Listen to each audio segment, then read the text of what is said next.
underneath. Okay, you're live? Go ahead. Okay, great. So hello everyone, I'm Nexus Crow, and tonight we're going to talk about seams and also finishing techniques.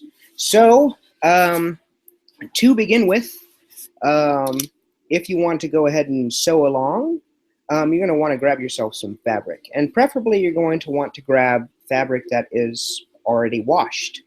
I unfortunately am out of washed fabric, so I'm going to be showing you how to make these seams on my really bad, like, simplicity, or what is it, symphony broadcloth janky fabric that's not been washed. So, but that's okay. So, to begin with, the reason that I'm doing seams, I think it's really important, is that there are so many people who are creating garb. And when they do that, sometimes they're actually spending quite a bit on their fabric. Then they sew things together, and they're not really using either the appropriate seams or good finishing techniques. And so what happens is that their garb falls apart. And especially if you're doing something where you're spending money on something, say like linen, because linen is not cheap. Even if you go and you get the linen blend or the linen look, still not very cheap at all. So you definitely want to make sure to treat the fabric with respect when you're actually sewing a piece of garment. It's a pun. What we are going to do is sort of overview many of the common types of seams and what they're used for specifically. So the first seam that we are going to start with is personally one of my favorite seams. It's appropriate for a lot of different things, and what's really great about this particular seam is that it can be used in such a manner that it adds a huge amount of structural integrity. It also allows for your piece of garment to be double-sided, because whether or not you can see the seam or not, it still looks good. You typically see this sort of seam in, like, dress shirts, men's sportwear. And what's great about it is also add structure without the bulk. So, I mean, it's really great for any type of fabric that you're going to use in which you're adding a pretty huge amount of stress on, which, if you're doing fighting garb, is a great idea. So what we're going to start with is something called the flat felled seam, and I will show you how to do that right now. So what I have done is I have taken two pieces of fabric in this lovely blue color. So I've taken two pieces of fabric and I've sewn them together like so, with a 5/8 of an inch seam allowance. 5/8 is pretty standard for many patterns. It just happens to be a really convenient length, or I should say width, really. And what I've done is I have turned on my iron, because please, if you want really nice seams that lay flat and look very professional, please use an iron. So what I've done is I have sewn them together, and first I pressed on the outside with the seam knocked over to one side, and then I have opened it up and then pressed again, so that we have these two pieces of fabric going on either side. So I'll take my fingers, just lift up right there. You can see they've sort of butterflied open right in this manner.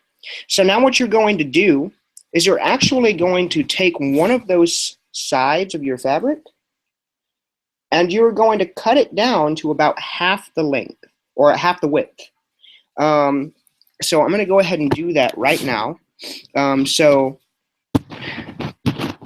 this 5/8 of an inch is really going to be pulled down, maybe a little bit less than that, to more like 1/4 of an inch for the seam.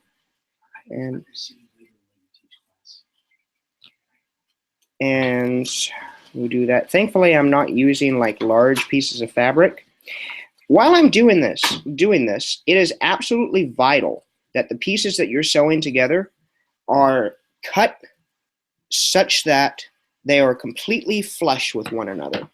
And definitely you want to be working with a straight line. So now what I've done here, you can see, is that I've cut down on this side, so it's rather small, and then I have this larger side right here. Now this is what we're going to do. There are a lot of different ways to proceed here, but I think the best way to do this is actually turn your iron on and take this seam, this side right here, the shorter side, and press it towards the larger side. So I'm going to do that really quickly. If I can find my damn iron.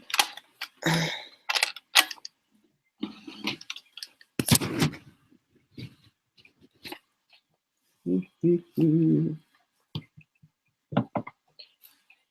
know, I'm thinking now, while I'm actually doing this, I should have gotten like a little note card or something to put up that says like technical difficulties or something like that. But whatever, you can just look at my pretty face. So I'm pressing this over.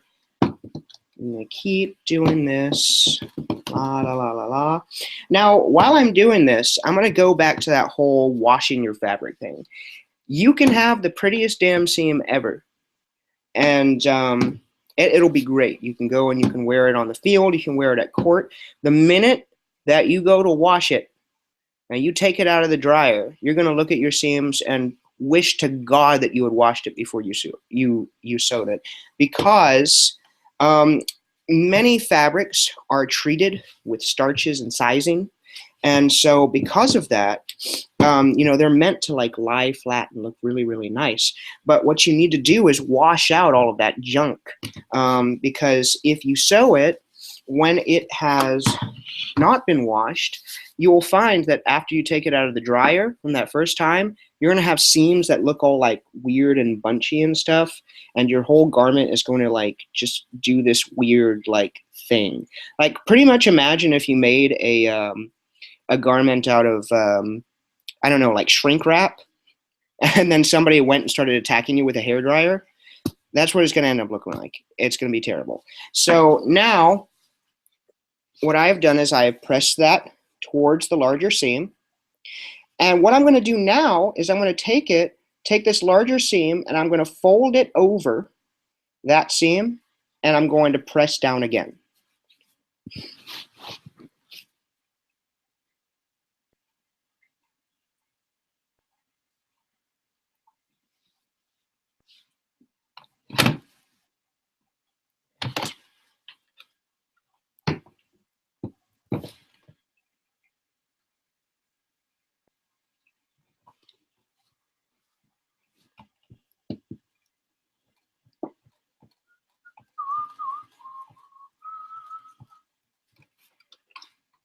Okay, so that's great. I've done that.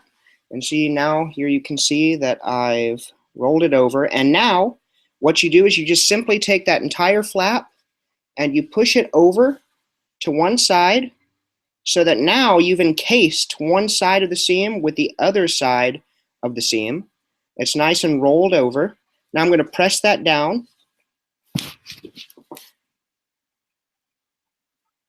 And I know it is a lot of ironing, and I completely understand if you get depressed about it.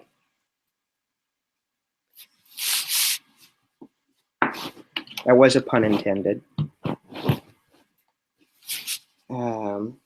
So now I have this down almost, and there we go.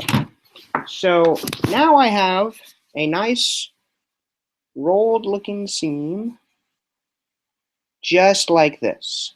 And so now on the other side, you will see that's still just one nice little seam. Now I'm going to go to the wrong side of my fabric, and just where I did this nice little rolled seam right there, I'm going to sew it down as close to the edge as possible. If you are not comfortable with sewing straight lines or sewing very close to the edge, I'll do the same thing that I suggested last week with bias tape, or sometime during the week. I guess it was Thursday. Sometime during the week. So what you want to do is grab yourself one of these index cards. And then you put that index card into your sewing machine and you sew like the dickens on every single one of these lines. And you keep doing that. I don't care if it takes you an entire stack of them, but you will be really good at making straight lines if you use this as a guide. All right, so that being said, I'm going to go ahead and sew this down and then show you our result.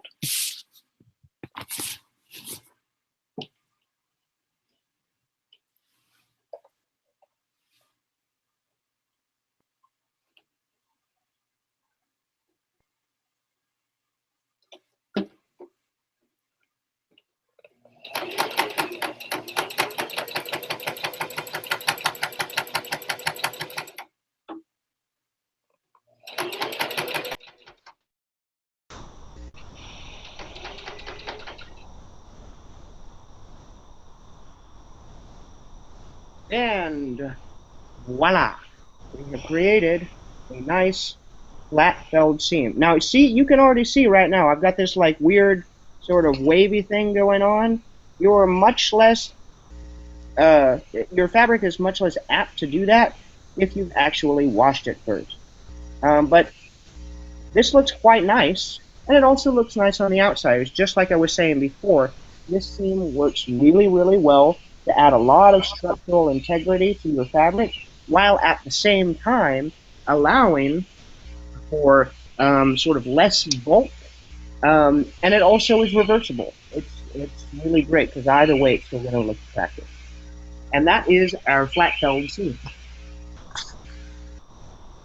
So the next seam that we are going to do, this is again a really wonderful seam, and actually it might be maybe my second favorite, just because I just like the symmetry of the seam.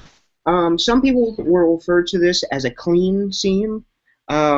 I personally like to call it a butterfly seam, and it works actually almost the exact same way as the flat felled seam. So again, I've taken two pieces of fabric and I've sewn them together with a 5/8 of an inch seam allowance, and then pressed it on one side and then opened it up in a little butterfly fashion, just like this. And now what you're going to do is you're going to actually take one side here, fold it this way, and press. And then after that, you're going to fold it back to the line and press again. So really what you're going to do is, though the flat felled went all on one side, you're actually doubling over the fabric and sewing them down on both sides. So you create this nice, these two seam lines down your center seam line here. So I'll show that to you really quickly.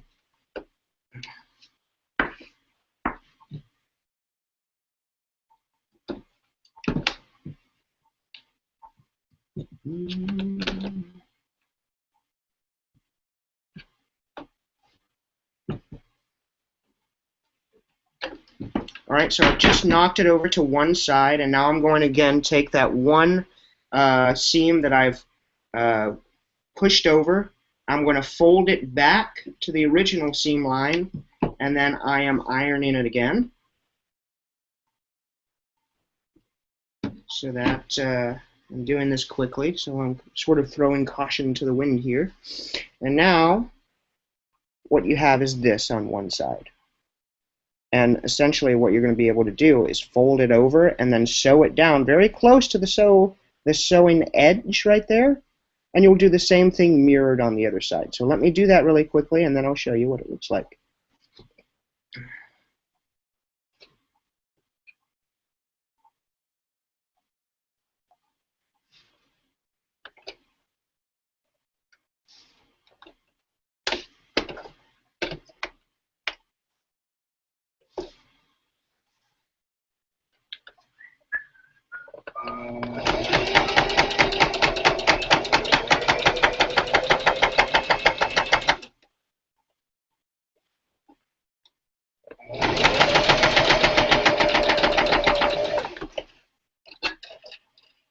Okay, so I did it down on one side. I'll show you here what it looks like. So I don't know if that looks. So those two lines on the, however you're watching it, I don't know. That smaller seam on that side, that's the finished one, and now we're going to do the same thing with the other side. But just because, well, you know, I'm going to cheat real quickly and do the pull the whole Julia Child and then, you know, pull something simple and completely already finished in like 10 seconds after I started it.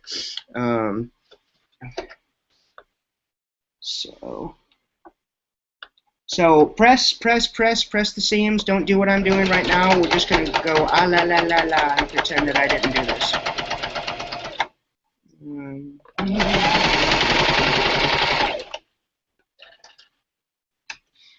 And there we go. We have a seam like that. We turn it over, and then we also have, so essentially we've got 3 lines going on there right now. I think it actually looks quite nice. This is obviously not a type of edge finishing seam. So like, for example, if you're doing a seam as a hem, this is not something that you can do. But again, down the sides of, say, pants or down the side of a dress shirt or something like that, you can absolutely do that. It does look nice. Just keep in mind, if it's something that you're going to go out on field with, I highly suggest you stay away from this one and instead do the more durable flat felt seam. Alrighty, let's see. What else do we have on my list here? Oh, great. Okay, so now we're going to get to what is probably the most loved and hated seam in all of Amtgard, the French seam. First off, a lot of people, they hear the term French seam and they're like, oh my god, ooh, it sounds mysterious. It's actually really friggin' easy. And anybody can do it.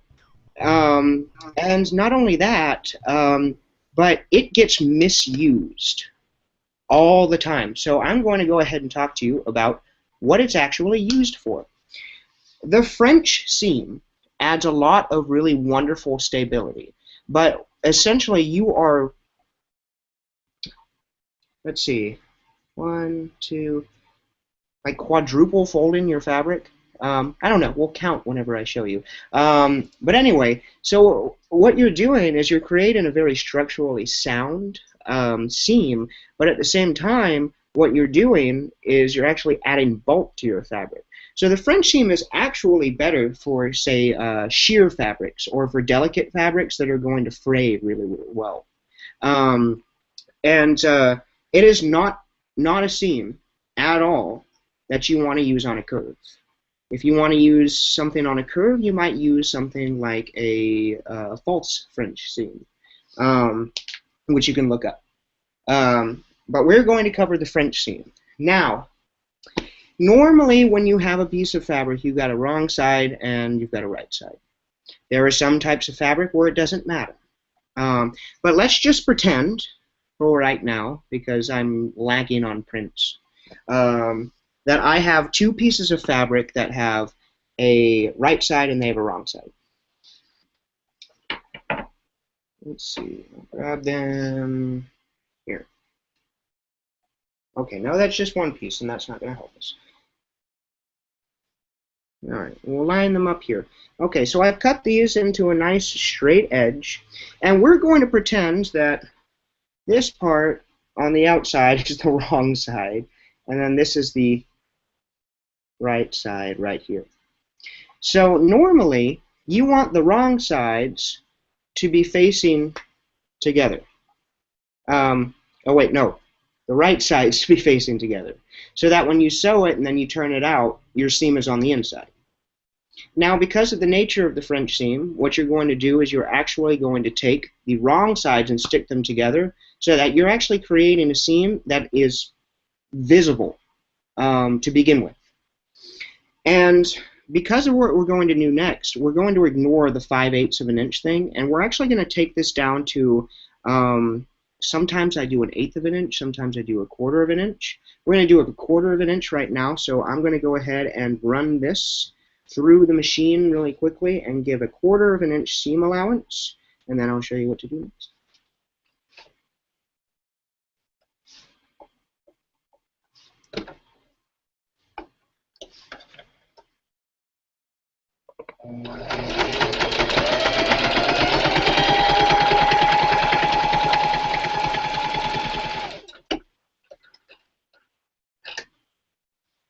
And done. All right, so there's our 1/4 of an inch seam allowance right here. It's hard to see. I should have used like a yellow thread or something.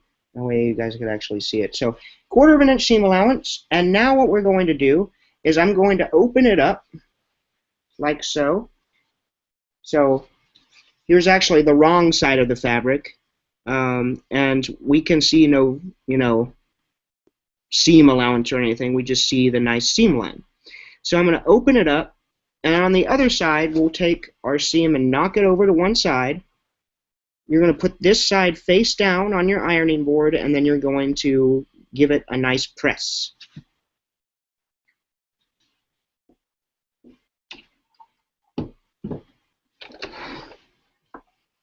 And you're not going to do what I'm doing and sew directly on your wooden coffee table. But it's covered in all kinds of crap, because I mean, it's got like epoxy and Plastidip and all kinds of crap on it, so who cares? But if you have like some sort of like family heirloom or something, please don't iron on it, or at least put a towel down. All right, so I have done that. Now, technically, what you could do is give yourself a 5/8 of an inch seam allowance and then just trim down. But why waste fabric if you don't have to? So we're just going to start out with that little bit. It looks like I had some overlap here, so I'm going to go ahead and put that back down.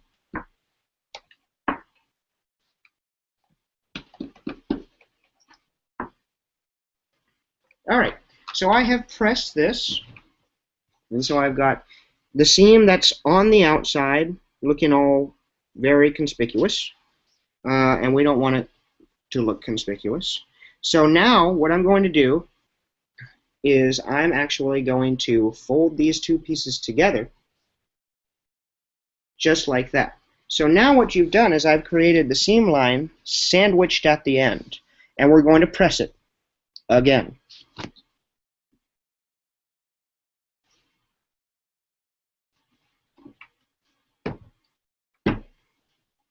Now, a lot of people, when they use the French seam, they just go ahead and sandwich it and then like sew it down. The only problem is that if you don't press it, sometimes you have this thing where it looks like it's sandwiched at the end, but then you go and sew it down and you actually see that one side is slightly like puckered out, which isn't really a problem, but if you're like really wanting to make everything super clean looking, you might want to press it.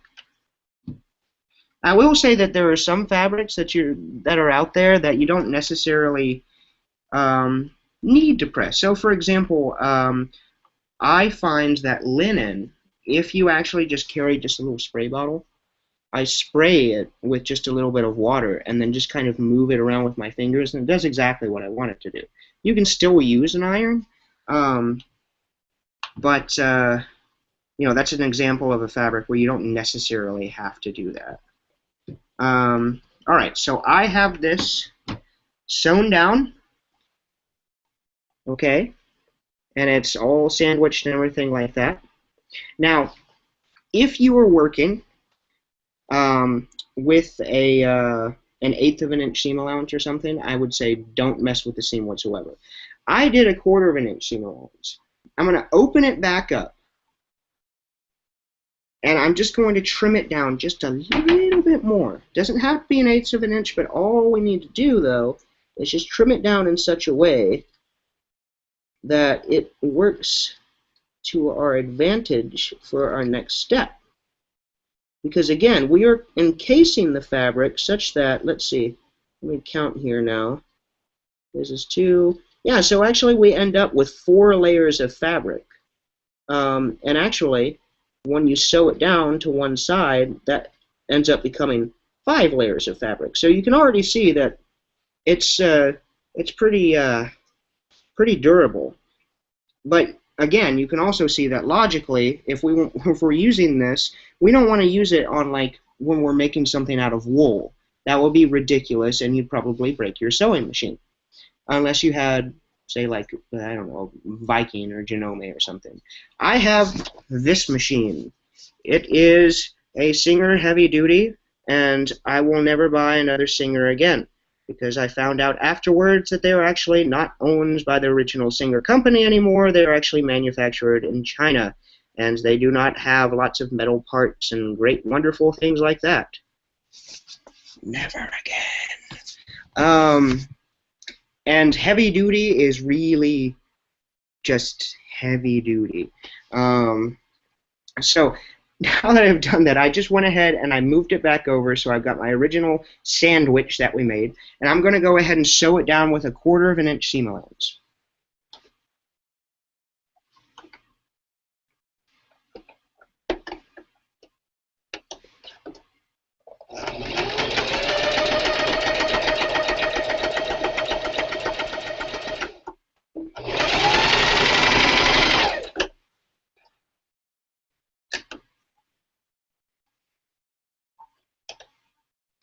All right, and so this is what we have created.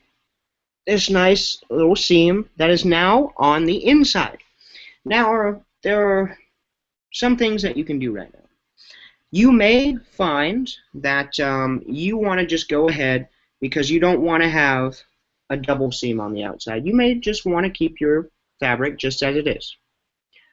I, for one, actually suggest, especially if you're using like a really sheer fabric, that you go ahead and you press that French seam that you made over to one side and then sew it as close to the edge as possible. So again, we're actually making something along the lines of the flat felled seam, but this, again, is very appropriate for your expensive, dainty fabrics and your shears if you're making, lingerie or something like that.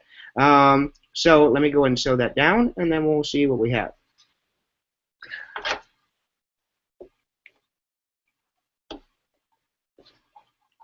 We're going to pretend that I just pressed that.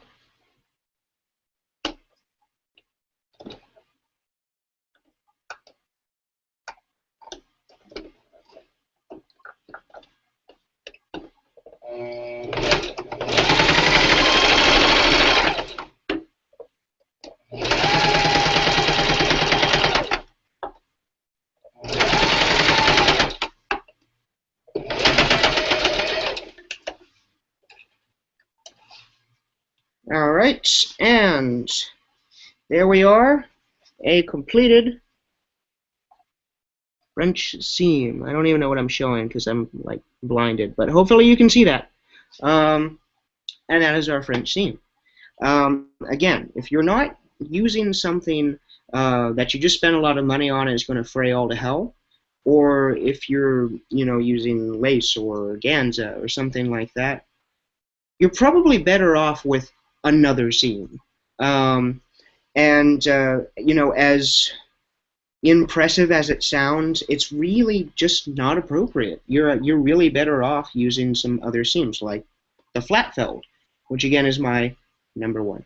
All right, so those are really some of the. I mean, they're going to take up a good 90% of the seams that you're going to end up doing.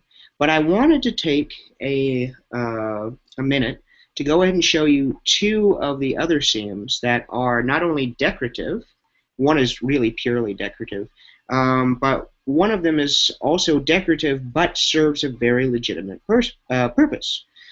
So we're going to start with that last one.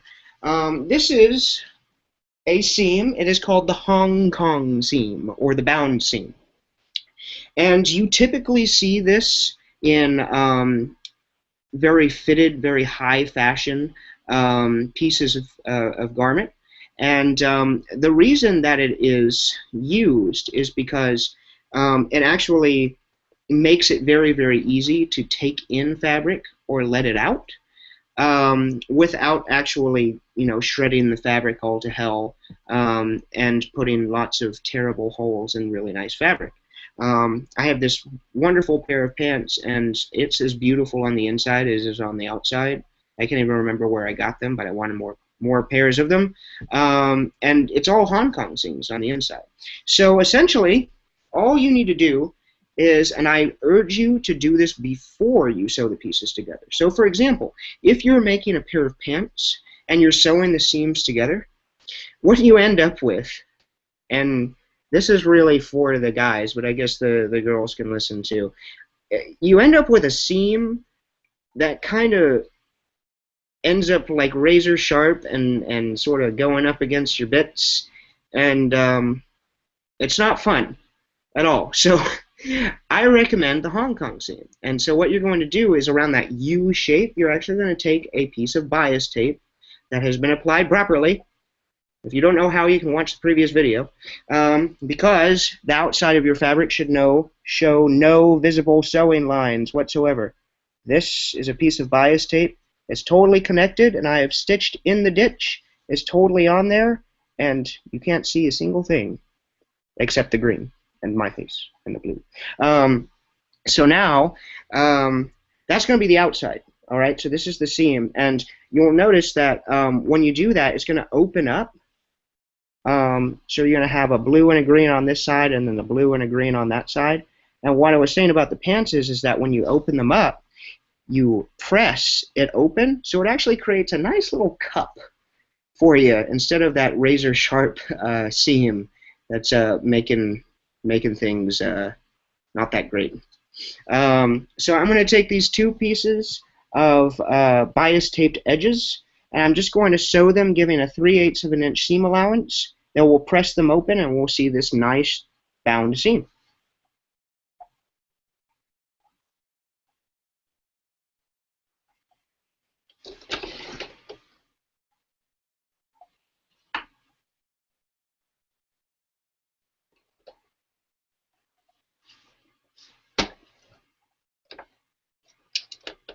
And I will also mention, while I'm doing this, that while I was saying the Hong Kong seam is, it has a dual duty as, looking nice, but also allowing you to make modifications later on in the future. It really looks nice, and I think that, at least from a judging standpoint, when I look at a piece of garb, I really enjoy when people put the details into the inside of their fabric, or in the inside of their garment, because it's those little things. I mean, historically, people used to do this all the time. They put a lot of detail into things like their undergarments, and even though it would never be seen, and it's a nice thing. I guess it's a nod to the past, but also it's just aesthetically nice. So let's go over the 5/8 inch right here.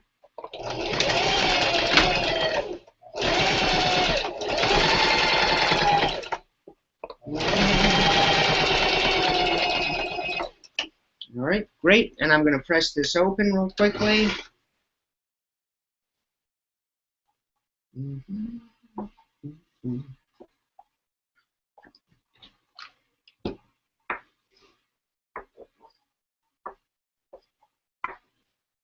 And we're just going to pretend that I just sewed these two pieces of fabric together correctly, because I totally didn't.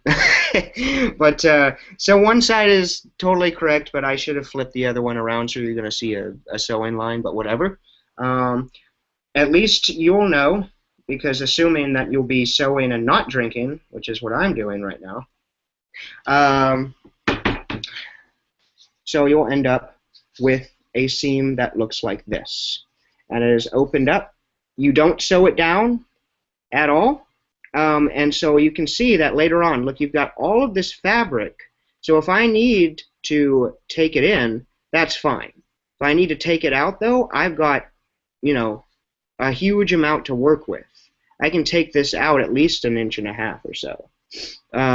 Well, okay, maybe not, because you do need this, the seam, but whatever. You can take it out enough. And if you've done this sort of seam in one place, you've likely done it all over the garment, which means that you can make adjustments wherever and it'll be nice and fitted. All right, and so that was our Hong Kong or our bound seam.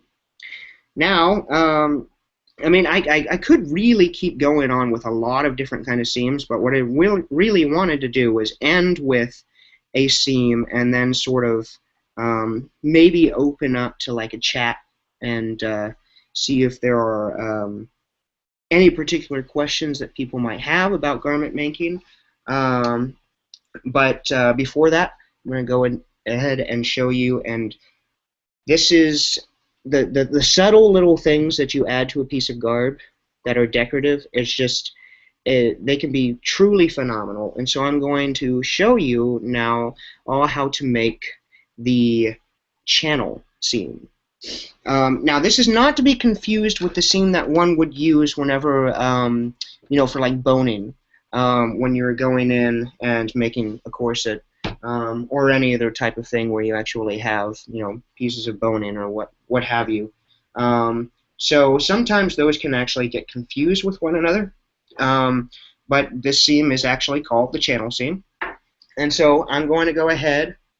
I'm going to take 2 pieces of fabric that I still have available, wherever they are. Nope. Alright, technical difficulties. Let me grab some more fabric and I'll cut a square.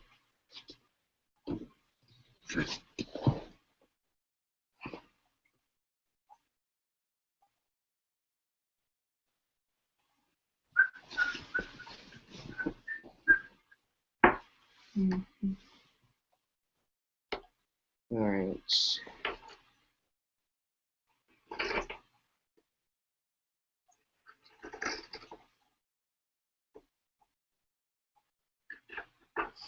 Alrighty. So, with the channel seam, you're actually adding a little decorative flourish. It's a flash of like a contrasting color. It's very subtle, but it's very pretty. So I have this, again, this pretty cool blue. And then I have this fabric, and I can't find it at any Joann's again, and I've been looking forever because I love it. I think it's very pretty. But it's this nice cotton black and white damask fabric. And this is what you're going to do. So first off, you're going to set your sewing machine to the longest stitch length possible, because you're just sewing the seams together so that they will stay in place for what you're going to do next. So I'm going to take my 2 pieces of fabric that I've hopefully cut into a nice straight line, and I'll sew them together with a very long stitch. Move that over to a 4.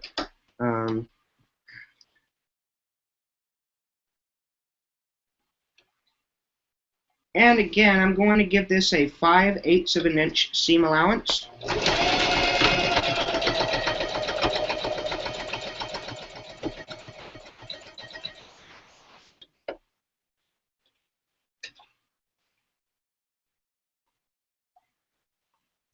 I'll clip my threads.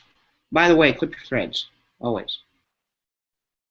It's another big mistake when people put in garb, is you know, make something beautiful, but then it's got like all frayed and like threads hanging off of it and stuff. Why? Alright, so I'm going to go ahead and I'll press this really quickly, butterfly it open, and then we'll be ready to go.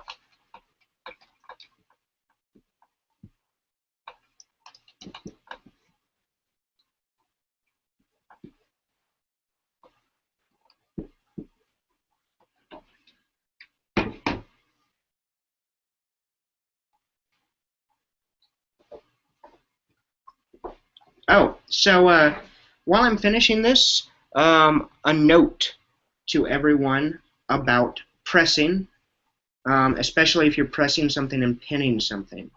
It is much better that you quite literally press your fabric instead of rubbing all over the place, because what you're doing is you're applying heat to your fabric. So the fibers are actually expanding, they're actually pulling apart from one another. And then you put in a pin, and then you go and sew everything down and whatnot. The problem with it is that when you're doing that, you're warping your fabric, then you're putting a pin in, you're pinning it down in place, and then you sew it down, and then you look at it later and you're like, why the hell is it like bunching up and all of this stuff? And that's only made worse by the fact that, you know, if you didn't, you know, wash your fabric to begin with. So when you press, or you see a pattern where it says press open, you literally do want to press, instead of running the fabric, or running the iron all over the place in these big like circles. At least for garment making. You know, if you're like ironing your own shirts or whatever, that's totally fine. But when you're actually making a piece of clothing, don't do it. Same thing with applique. If you're putting down an applique piece, and you're using the adhesive stuff on the back, or even when you're applying the adhesive to the back, you do this motion right here. It's stretching your piece out. You go and you sew it down onto it, and then it creates this bubbling effect, and it's not nice. All right, so I have butterflied this piece open now. Comme ça. And now what we're going to do is we're actually going to cut a strip of this nice fabric that is just as wide as this seam. So 5/8 of an inch on this side, 5/8 on this side, that's 10/8 of an inch, which is equal to 1 2/8 of an inch, which is 1 1/4 inch. So I'm going to take this and I'm going to trim it down to 1 1/4 inches. And you also obviously want to have it just as long as the fabric itself, otherwise you're not doing anything. So make sure this is 1 1/4 inches. My trusty engineering ruler.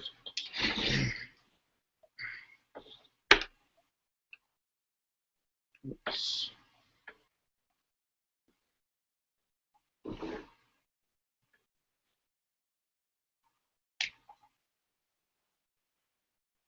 All right, 1 1/4 inch.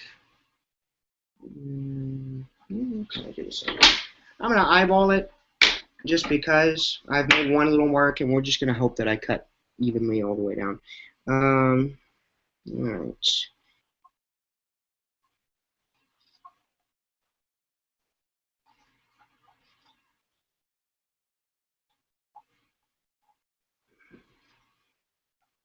Okay, so now we have a piece of fabric that is at the very least 1 1/4 inch down here. Maybe it is the same up here, but whatever. So now what you're going to do is you've got that nice butterflied seam open, and from here you're going to lay the outside of the fabric, this nice print, directly down on top of that seam, and you can pin it down in place. But who wants to do that? You should, but I'm not going to. So I'm going to put it down onto the piece of fabric that is right here. So I put it directly down on top of that seam, and now I'm going to show you what that looks like, just because. So we can see the the inside of the fabric, along with the inside of the fabric here and here.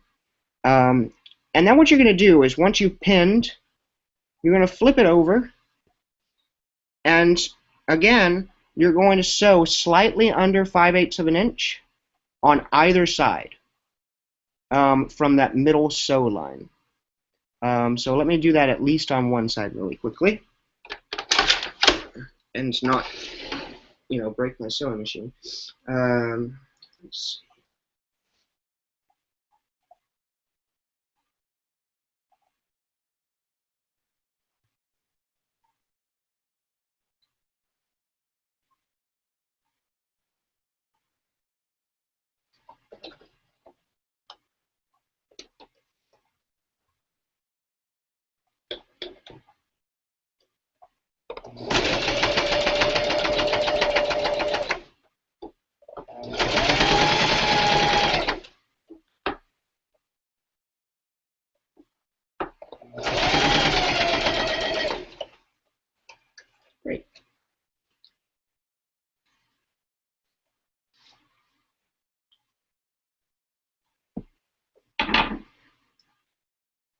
cut here. We'll get rid of our little tails, clip in our threads, and now you can see that on one side I've sewn it down.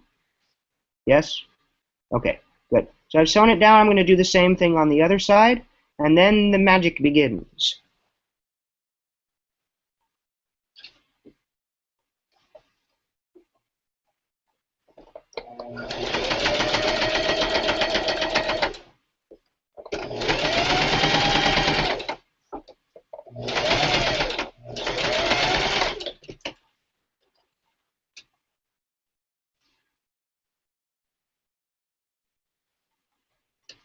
Okay, so what I've done here is I've created this seam, all right, on either sides. It's kind of whatever. But again, we started out with a seam with just the two blue pieces, and we wanted to do that really long stitch. Somebody else would call that stay stitching. But so now what you're going to do is you're going to get out what you hope to never really have to use, the seam ripper. So I'm going to try and find my seam ripper, which, by the way, earlier I actually melted to the ironing board because I wasn't paying attention. All right, so now what you're going to do is you're going to get your handy-dandy seam ripper, and you're going to go in, and you're actually going to rip that seam right down the middle and get rid of that. And you will see that afterwards, once you've done that, we're going to do another little Julia Child thing here. I'm going to show you the finished piece because there's no way I'm going to do this right now, but I will show you here that this is what you get. This nice little peekaboo seam. So like down the side of pants or something like that, when you're moving around, you get these nice little flashes. Now this is very different from, say, if you just wanted to add a big wide panel of color. It's just this tiny little detail. And you can do a lot of things with it. So for example, if you wanted to rip the seam up to just the middle on either side and leave a couple stitches in, then you could do this decorative thing where you actually take each side and you open it up in like a triangle so it comes to a point, and then sew those edges down on either side so you get this like hourglass shape, which I kind of thought of earlier, and now I kind of want to do it for something. But again, you can sort of mess around with it all you want. And you know, obviously be creative. The other thing too is that when you're piecing together a garment and you're doing all of this, the sewing and everything like that, you know, a lot of people they get into this this state where they're feeling great about the sewing and they're really going through it and just putting things together, but they're kind of doing it with like reckless abandon and not taking into account the finishing of the garment, because you have to go back over those seams and you have to figure out what you're going to do with them, whether it be a flat felled or it be a clean seam or even the Hong Kong or Channel or Princess or, you know, a handful of other seams that you could possibly do. However, that being said, what I was really wanting to stress is that you have to think about the construction of your fabric and how you're going to end up hemming things. Because I've seen lots of people who are actually, they'll do the arm piece, and you've got this arm piece, it kind of looks like this, and then straight down.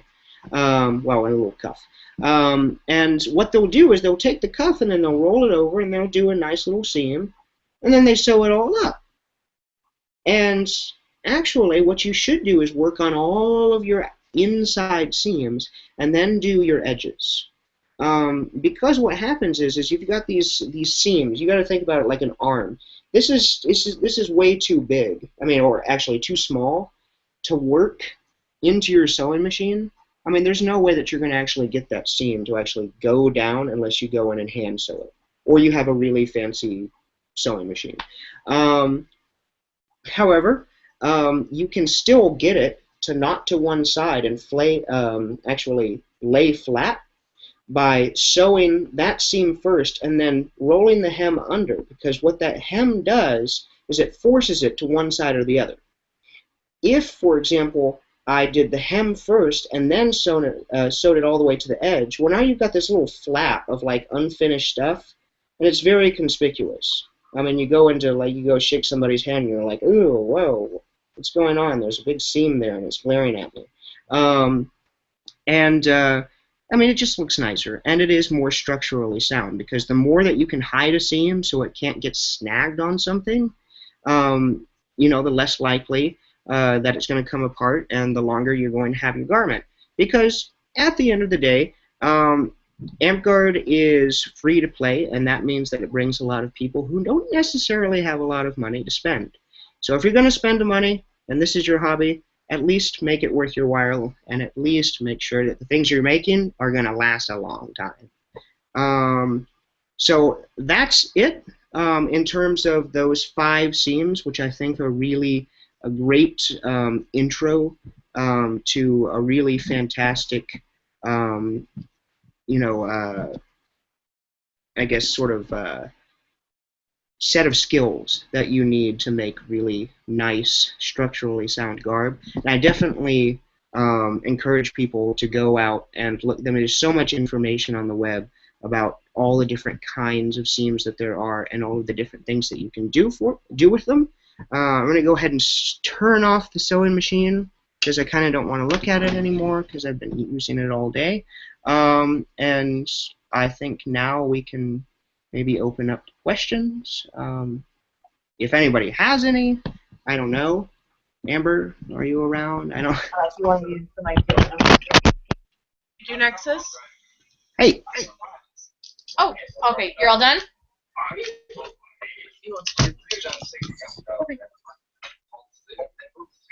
Hello. There's 2 ravens right there. So Maybe. I just finished everything, Amber. So I just asked if you have any questions about seams. In the Legends of Lost Mythology, Odin has 2 ravens, human and human. I'm gonna. They're on his shoulders every night. Okay. Well, if not, we can just kind of end and hang out or whatever. But Is the old Odin, he's the one who knows all things because he's 2. Well, then how did he not see the breaking in? Well, that's a different one. What's going on? there we go. What do you want? Yeah, no. Seriously, Amber, look at that green screen. Yeah, it is pretty bad. Okay.